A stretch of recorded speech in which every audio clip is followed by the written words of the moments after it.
Continuamos con Cerrando la Noche y como ya es costumbre, este día está dedicado en lo fundamental a la salud y a la seguridad social en la República Dominicana.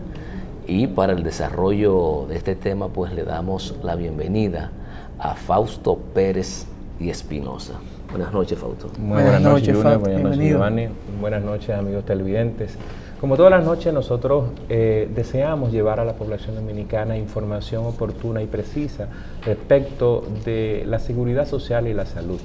En esta noche vamos a ver un punto de Conoce la Ley en la salud y la seguridad social que se refiere a algo que estaban hablando hace un momentito respecto de los impuestos. Y coincidimos en esta noche la exención impositiva en la seguridad social. ¿De qué se trata? En el artículo 15, en Conoce la Ley, habla de las cotizaciones y contribuciones a la seguridad social y las reservas y rendimientos de las inversiones que generen los fondos de pensiones de los afiliados serán exentas de todo tipo de impuesto o carga directa o indirecta. De igual forma, quedarán exentas las pensiones cuyo monto mensual sea inferior a 5 salarios mínimo nacional. Las utilidades y beneficios obtenidos por la Administración de Fondos de Pensiones, la PSS y las Administradoras de Riesgo de Salud, ARS, estarán sujetas al pago de los impuestos correspondientes. ¿De qué estamos hablando? Estamos hablando de que nuestros aportes a la seguridad social, de lo que nos descuentan de nuestro salario, ese valor está exento del impuesto sobre la renta, y exhortamos a que todos los trabajadores y trabajadoras de la República Dominicana en el régimen contributivo formal verifiquen de que no se le esté haciendo ningún tipo de cargo o gravamen impositivo a este respecto. Y en ese aspecto, las administradoras de riesgo de salud, las AFP, las clínicas, que son los prestadores, de los beneficios que obtengan, sí están gravados con el impuesto sobre la renta. Fausto, pero yo tengo una duda que me gustaría socializar contigo. El salario mínimo cotizable para la seguridad social, 11.826. Correcto. Muy bien, perfecto. Resulta que el segundo salario mínimo más alto en República Dominicana hoy día son 10.620 pesos. Es así. Y el más bajo, 9.411. Esas personas y esas empresas que pagan ese salario mínimo, no se les recibe en la seguridad social como salario cotizable correspondiente a su trabajador o trabajadora. Sí, lo que sucede es lo siguiente, y vamos a ver, ese salario que estamos viendo aquí viene en la cifra de la noche de hoy, que son 11.826.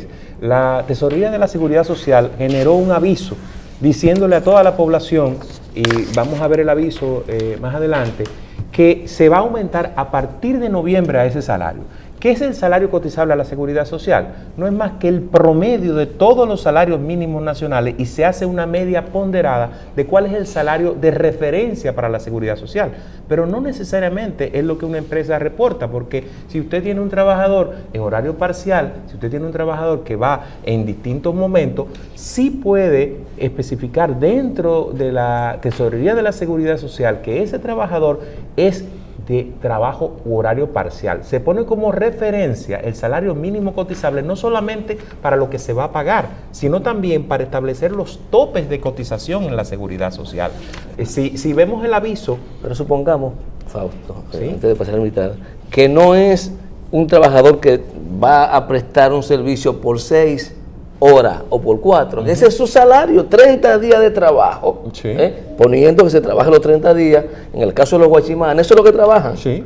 Su salario cotizable del empleador, porque la pregunta es esa, ¿tiene que llevarlo al promedio se asume el que asume gana? el que tiene como salario mínimo cotizable? Porque ese es su salario real, ese es lo que se presenta en la Tesorería de la Seguridad Social.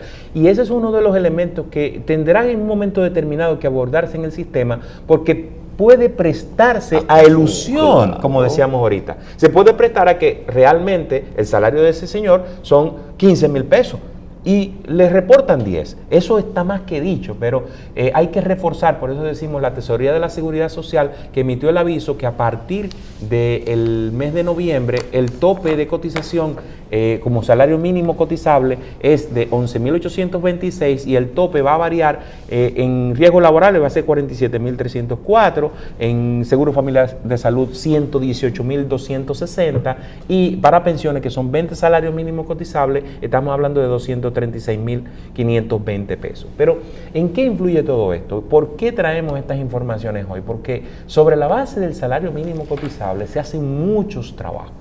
Se hacen muchos ejercicios en el sistema, se hacen muchas ponderaciones y nuestra invitada de la noche nos va a ilustrar respecto de algo que a veces parece como de física cuántica y todo el mundo te sacan en un conejo del sombrero y te dicen, no, hay que hacer un estudio actuarial. Entonces yo honestamente... ¿Qué se come? Yo me cansé de que me digan eso, entonces por eso hemos invitado en la noche de hoy, nuestra invitada de la noche es la licenciada Leticia Martínez Martiñón. Ella es dominico-mexicana, ella es dominicana y mexicana, graduada de la Universidad de la UNAM, la Universidad Autónoma de México, en la carrera de actuaría. Tiene una maestría en gestión actuarial y seguridad social de la Facultad de Ciencias Económicas de la Universidad de Buenos Aires. Aparte de esto, es la directora de Estudios Actuariales y Estadística de la Superintendencia de Salud y Riesgos Laborales. Y para cortar y no abundar mucho, es la presidenta de la Comisión Americana de Actuaría y Financiamiento de la Conferencia Interamericana de Seguridad Social. O sea, tenemos una persona en esta noche que tiene todas las características, facultades, para poder decirnos de manera simple cuál es dentro de la seguridad social el rol del actuario. ¿Qué es un actuario? ¿Cómo funciona? ¿Con qué se come eso? Y damos la más cordial bienvenida a Leticia Martínez Martiñón. Leticia, muy buenas noches y bienvenida a Cerrando la Noche. Bienvenida. Buenas noches. Un poco escuchándolos a ustedes sobre qué es un estudio actuarial, me da risa porque desde la definición misma del actuario pareciera que es como algo mágico, pero no.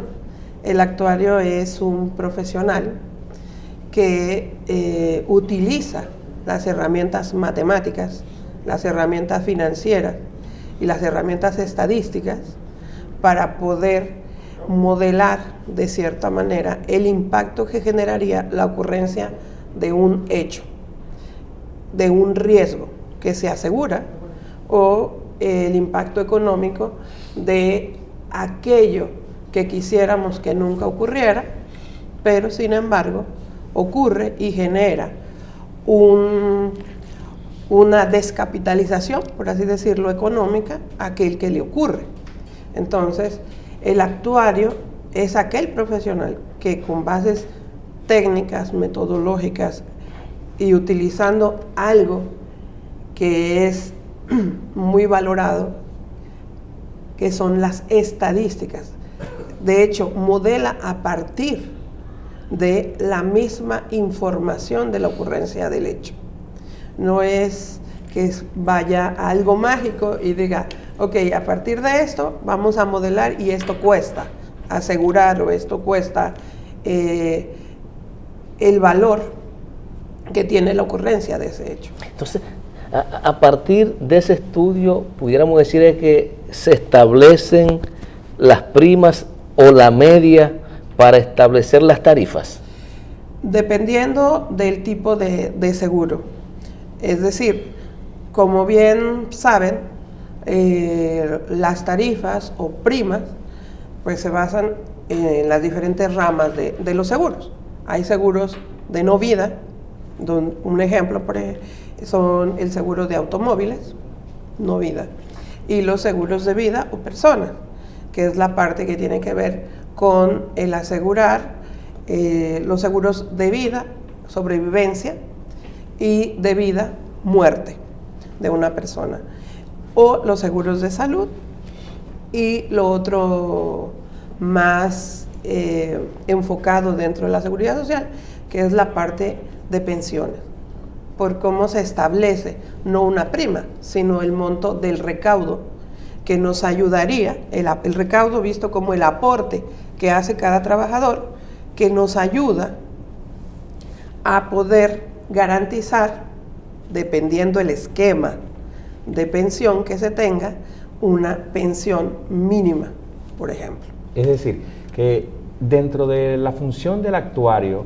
con las herramientas que le provea, porque tiene que tener alguna herramienta, tiene que tener algún valor estadístico, tiene que tener algo que le permita decir, dentro de una población, para que la gente que nos está viendo, dentro de la población dominicana, que son de 2 millones de trabajadores, 1.700.000 trabajadores en el régimen contributivo, más o menos, ¿qué se necesita desde el punto de vista económico para que sean 11.836 pesos el salario mínimo y que de ahí entonces el 70% lo aporte el trabajador, el 30% lo aporte el empleado? Esa cifra, la base de cotización, que son los 20 salarios para pensiones, los 10 salarios para salud, con esas herramientas, ¿qué hacen ustedes y qué producen o qué predicen dentro del sistema? Ok. Por ejemplo, con los elementos que tú acabas de decir, los estudios actuariales generalmente tienen que ser previos a establecer un porcentaje de cotización. Pero ok, la ley puede existir, como en este caso, y decir, este porcentaje es con el que contamos. Ahora, con base en ese recaudo, con ese porcentaje de aporte de cada trabajador, se visualiza los riesgos que se están cubriendo. Por ejemplo, en la parte de salud. En la parte de salud, en el régimen contributivo, el aporte que da cada trabajador, solo el 9.53%, se va a lo que se llama la cuenta cuidado de la salud. Ese aporte a la cuenta cuidado de la salud es el que sirve para soportar lo que es la estructura del otorgamiento del beneficio del plan básico de salud, donde nosotros lo que tenemos ya son coberturas definidas, es un plan básico cerrado y se nombra cada una de las coberturas. Es la forma en que República Dominicana estableció la cobertura de la salud. Ahora, ¿qué pasa? Ustedes mismos han visto que el per cápita que garantiza el otorgamiento de ese plan básico ha variado. ¿Y por qué ha variado? Porque la misma información que se recibe del otorgamiento de los servicios nos dice, mira, estas coberturas han cambiado en precio, estas coberturas han cambiado en frecuencia de uso y también la probabilidad de que una persona demande un servicio puede también cambiar en el tiempo. ¿Por qué?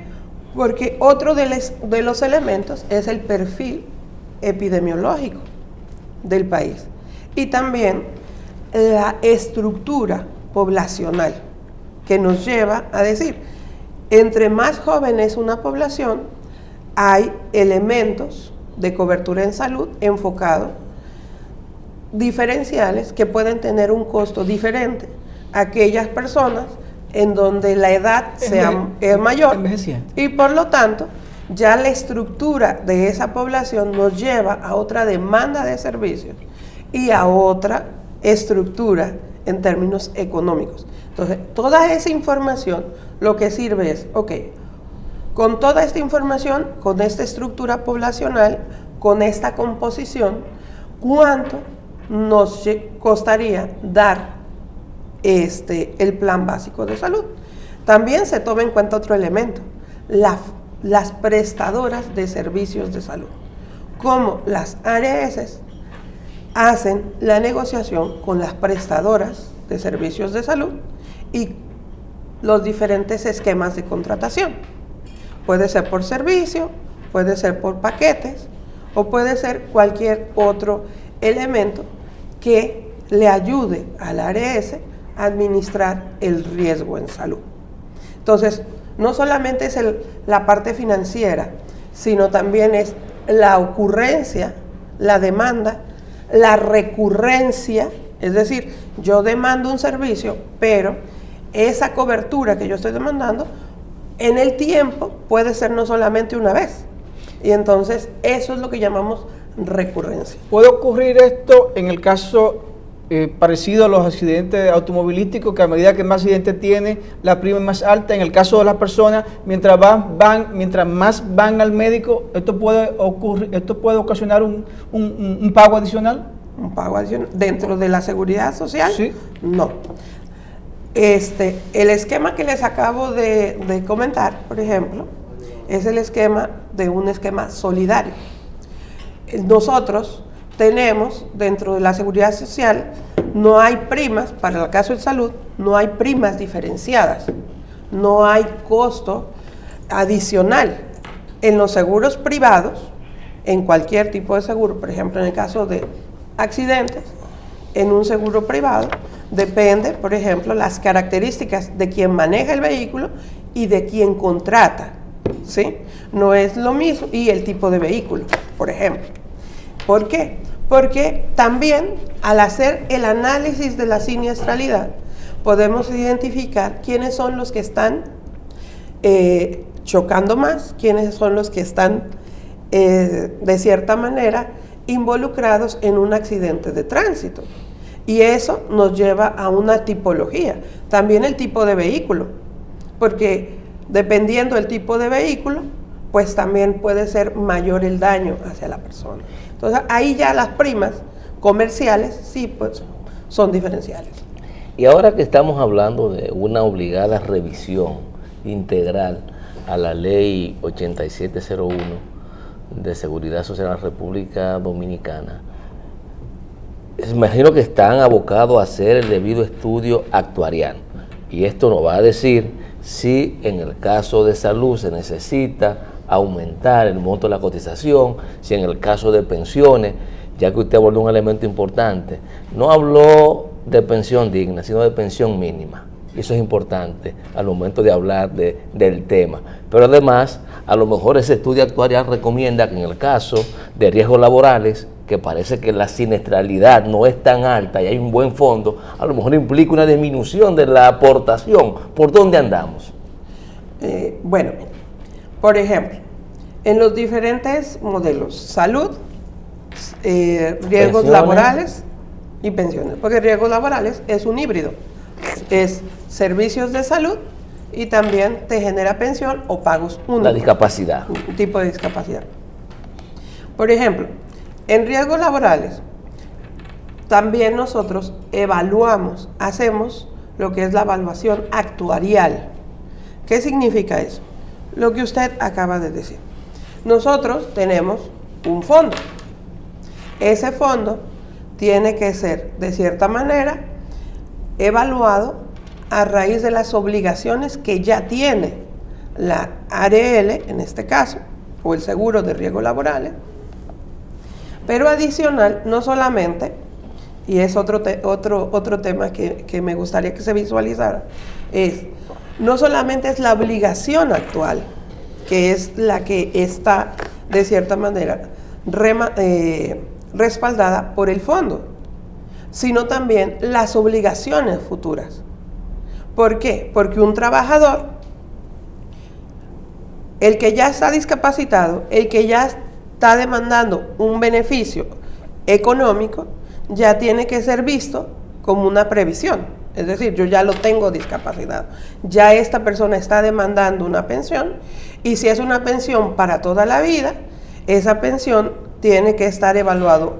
El costo que tengo que tener hoy, el valor actuarial, para poder garantizarle durante toda la vida ese recurso, ¿sí? Pero por otro lado, también hay elementos que hoy no tienen esa condición los trabajadores, pero pueden llegar a tenerla. Entonces también el valor actuarial nos estaría diciendo que de acuerdo a la historia que se tiene de los trabajadores, puede ocurrir que en un tiempo corto usted tenga cierta siniestralidad, que es la proyección. Y entonces también sale del fondo. Perfecto. Bien, amigos televidentes, vamos a una breve pausa y continuaremos con esta interesante entrevista con Leticia Martínez Martiñón, actuaria.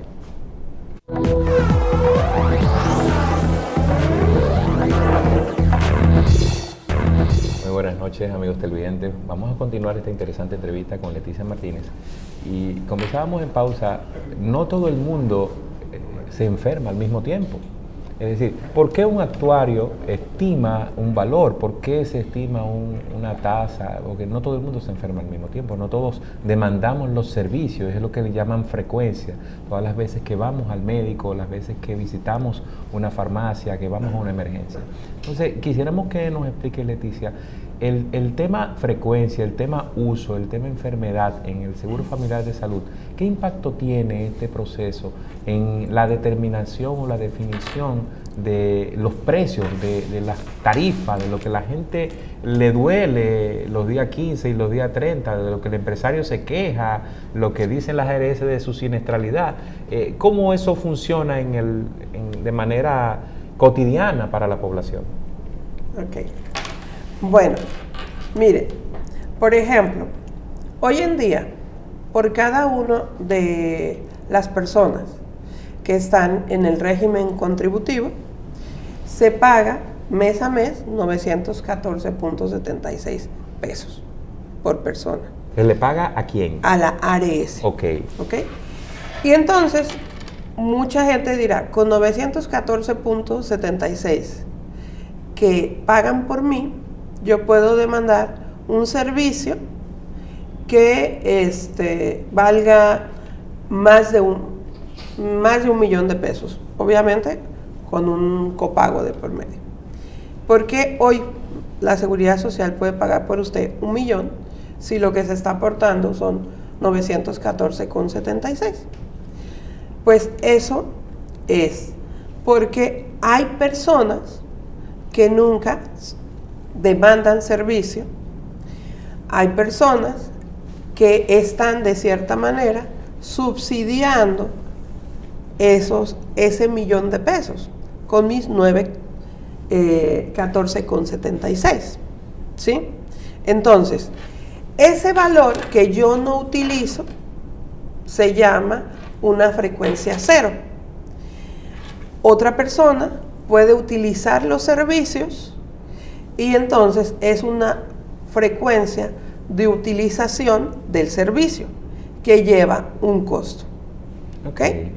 Ese costo con esa frecuencia, mes a mes, genera un gasto por el otorgamiento de esos servicios.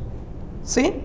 Entonces, ese gasto, si nosotros de cierta manera lo dividimos entre toda la población por la cual se está aportando 914.76, nos da lo que se dice la siniestralidad.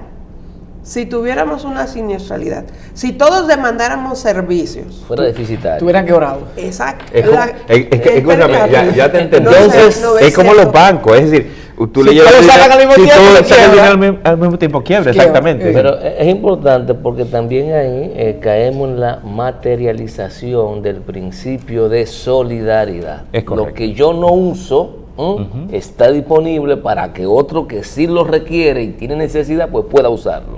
Perfecto. Exacto. Qué bien. Leticia, ¿hay muchos actuarios aquí en el país? Actuarios, generalmente hemos venido, sí hay actuarios dominicanos de larga data, sí hay. Okay. Son contados con las manos, sí. Y las nuevas generaciones pues se han ido formando. Esa disciplina es muy vieja, como disciplina. Como disciplina, sí es muy vieja a nivel mundial. Por ejemplo, en México la carrera tiene ya más de 50 años. Ya. Pero la carrera surge de hace tiempo atrás, pero ¿sabe con qué? Con los seguros marítimos. Cuando los barcos y todo el asunto. Entonces se hacía un aporte, en general se hacía un aporte, para poder garantizar la entrega de esa... Que fue el primer transporte de importancia. ¿Ustedes tienen relación directa con los estadísticos, los matemáticos y qué otra rama del saber? Con los estadísticos, los matemáticos, los informáticos, los financieros. Los financieros. Y cuando estamos trabajando dentro de la seguridad social, tenemos mucho vínculo con los abogados. También con los abogados. Con los abogados, sí. Con los contadores.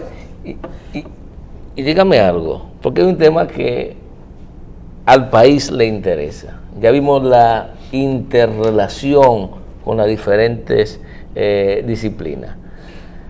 Cuando se empezó a hablar del sistema de seguridad social en la República Dominicana y la famosa cuenta de capitalización individual, se le vendió la idea a la gente de que con esto iba a resolver el problema de su retiro y que los trabajadores, las trabajadoras, cuando terminara su ciclo vida de producción, iban a ir a su casa con una pensión digna. La realidad nos ha dicho que no es así y la mayor esperanza de pensión oscila entre el 25 a un 35%. Ante esa situación, ¿qué hacer para mejorar ese plan de retiro de los trabajadores? Bueno, la parte actuarial dentro de pensiones sí. Es el modelo que tenemos hoy en día, bueno, todos lo conocen, es de capitalización individualizada y cada uno tiene un fondo, su propia cuenta. El modelo está pensado para que no solamente mi aporte como de manera personal, sino también la forma, el rendimiento financiero de ese aporte haga que el valor que yo tenga al final de mi periodo laboral pueda yo llegar con un fondo mínimo que me garantice una pensión. ¿Qué es lo que ocurre? Ahí hay dos componentes. El componente de aporte salario y el otro componente que es muy importante, que es el rendimiento financiero. Es ahí, esos dos enfoques tienen que estar armonizados para poder llegar a garantizar una pensión, por lo menos lo que esperaríamos todos, que sería el reemplazo de lo que yo dejo de ganar al momento de jubilarme y recibir al momento de mi primera pensión. Leti, una cosa, lo que dice Junior, si todos los días en una alcancía yo pongo $1, durante 30 días, al final yo voy a tener 30 pesos. Si durante toda mi vida yo voy aportando valores pequeños, que es uno de los factores que tuvimos un invitado anterior, el área de pensiones, si aporto poco, tendré poco al final. Y yo hablaba de las expectativas. Yo espero tener un salario de 100,000, 200,000 pesos y una pensión igual a eso, pero estoy aportando un porcentaje pequeño. En lo que decía Junior, ajustar cantidad de cotizaciones o aumentar edad o aumentar el porcentaje. ¿Por dónde debe andar esto para que las personas puedan sentir que realmente va a tener una pensión digna? Pero decíamos ahorita que los países nórdicos aportaban mucho dinero a sus pensiones y se le devolvía, a su impuesto y se le devolvía, pero cuando nos toca a nosotros decir, mira, de tu salario te vamos a quitar el 15% o el 20%, el grito al cielo, en una economía de salarios bajos, ¿cómo pudiéramos ver ese elemento? Bueno, mira, has tocado dos elementos. Lo que ha hecho en América Latina, el sistema de pensiones, como el nuestro, la primera salida es la que acabas de decir, ampliar la edad de jubilación, pero, ¿qué implicaría eso? Implicaría trabajo digno también después de los 65. Pero yo creo que es una revisión del aporte y también del retorno financiero de quienes administran esos fondos. Porque finalmente lo vemos como cuentas individualizadas, pero al momento de manejar todo ese cúmulo mes a mes, pues podríamos visualizar un retorno financiero mayor. Wow. Leticia, agradecemos de verdad la participación excelente que has tenido en la noche de hoy, y como todas las noches nosotros nos vamos a despedir con la frase de la noche, y nuestra frase de la noche reza de que algún día todo tendrá sentido. Así que por ahora ríete ante la confusión, sonríe a través de las lágrimas y sigue recordando que todo pasa por alguna razón. Amigos televidentes, hemos llegado al final de nuestro programa y los esperamos en el día de mañana. Buenas noches.